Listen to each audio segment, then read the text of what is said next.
How excited was I to go see Deadpool 2? Well, you see, my excitement level was... It's over 9,000! Welcome back, everybody. You know, it's been quite a while since I've done a movie review, but we're back. I'm super excited to be talking to you today because we got a very special movie to talk about, and that is Deadpool 2. And essentially the plot of Deadpool 2 is Wade Wilson goes on another adventure to protect a kid from the time-traveling cybernetic human Cable, played by Josh Brolin, who essentially is a Terminator to this kid. And this plot line does follow a few Terminator-esque things. However, that doesn't really knock the movie down for me. But simple premise, let's get right into the movie. And I can tell you guys, from beginning to end, I thoroughly loved this movie. Starting with Ryan Reynolds, I mean, the guy is so established as the character of Deadpool. I mean, you look across the board at comic book characters or actors who are brought on to play comic book characters.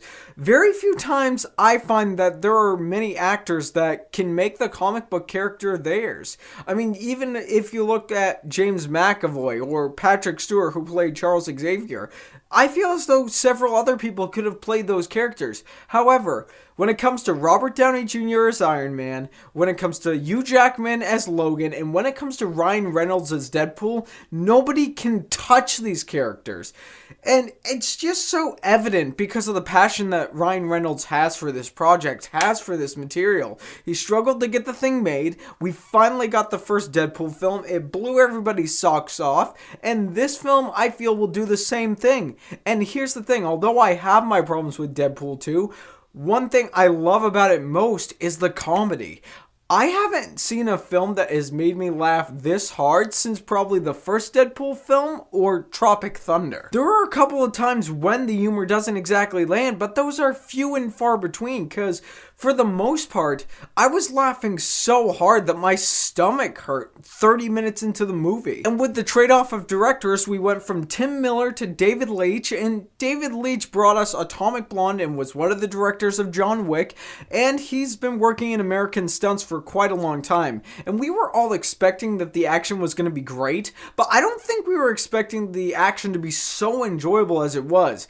And although it is enjoyable, you've heard many people say, yeah, this is probably the most violent film since the Kill Bill movies by Quentin Tarantino because it's absurdly gory and bloody. And yeah, that's true. What I'll say with all the violence and gore and blood that's in here, though, it is an absurdly entertaining movie, and I don't think the violence really went into the realm of unbelievability. It was just thoroughly enjoyable to watch, and the action scenes were incredible. And with the new breed of action scenes, we also got a couple new characters thrown into the mix. Namely, we got Cable played by Josh Brolin and Domino played by Zazie Beetz. And I mean, there were rumors that they went back and did additional photography because people wanted to see more of Cable and Domino, and I have to believe that because both of these additions to the cast are great. Josh Brolin is Cable. He is having a great summer. He was Thanos. He was phenomenal in that, and honestly, I might like him just a little bit more as Cable in here, just because of the back and forth that he has with Ryan Reynolds as Deadpool. Now, of course, when it comes to Deadpool 2, I think my biggest problem is that one of my big problems is that Cable didn't come into the movie soon enough, but as soon as he lands and he's on screen, it is worth every single second of screen time. And Josh Brolin, he did a great job as just that straight man, that Terminator-esque being who is just on a mission to kill this kid. And Zazie Beetz' Domino, honestly, the best part about Domino for me wasn't just her back and forth with Ryan Reynolds and her whole attitude, because she was great, but Zazie Beetz' performance was quite spectacular, and the way that they portrayed Domino's ability of luck, the fact that her superpower to manipulate everything so it works in her favor, that was pretty fantastic. And the first scene that she's in the film, I was rolling over in laughter just the way it played out. However, with the additions of Cable and Domino getting more screen time, unfortunately, that means some of our old beloved characters from the first Deadpool film don't get as much. Negasonic Teenage Warhead was in here, but unfortunately, her screen time in total is probably only about 10 minutes of the film. And Colossus, one of my favorite characters from the first film, that Boy Scout attitude, I absolutely love him. He wasn't in the film very much. However, I will say, for the time that he was on screen, it was completely worth it, and it gave a very, very great arc for his character. Alright, next up I gotta talk about my negatives, and it's generally a negative that always happens when it comes to when you've got a superhero-esque film on here. And it starts out with the X-Force. My biggest problem isn't actually with the X-Force themselves or what happened when they were on screen, because there's something that happens involving the X-Force where my mouth was on the floor, and it was probably one of the scenes that I laughed the hardest when I was watching the movie.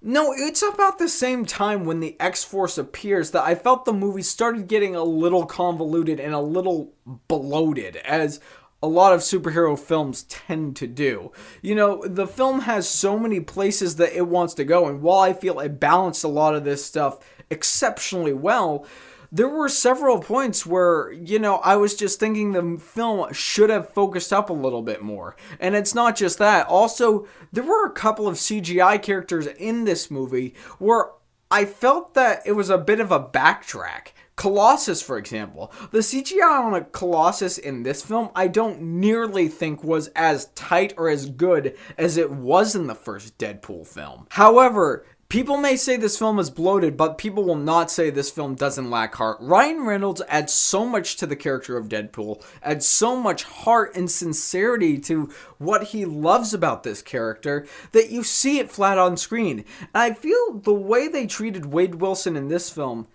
it was so emotionally grounded that I got even more attached to him than I was to Wade in the first film.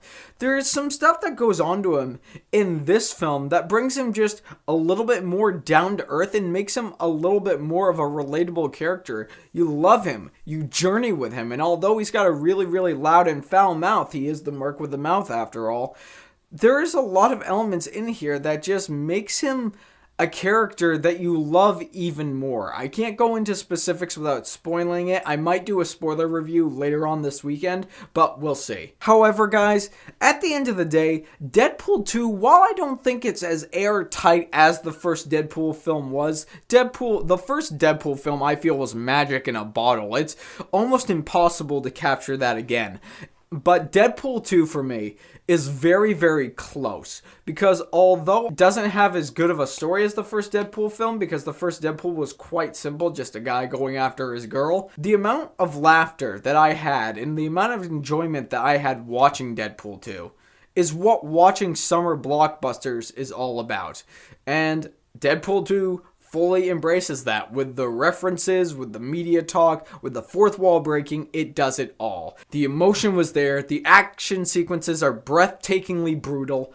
And although the film is a little bloated at times, I can't deny that I have had one of the best film experiences I have had all year. And I'll say that Deadpool 2 is a good casual watch. And yeah, when everybody tells you to stick around for the post-credit scene, if you haven't seen Deadpool 2 yet, do not skimp out on the post-credit scene. Well, not exactly a post-credit scene. There is no post-credit scene, but there is a mid-credit scene. And I'm going to tell you right now, it is the greatest thing you will experience in a movie theater when it comes to these post-mid-credit scene type things that Marvel is known for pushing out. So stick around for that.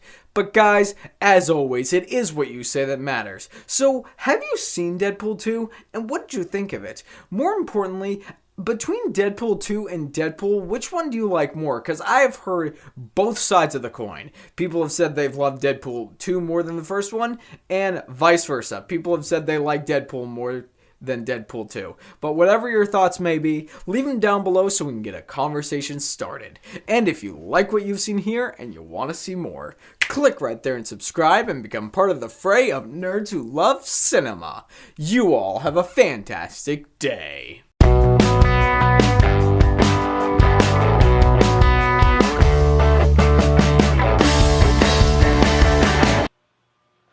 I hope you're ready, smartass. I'm coming for ya.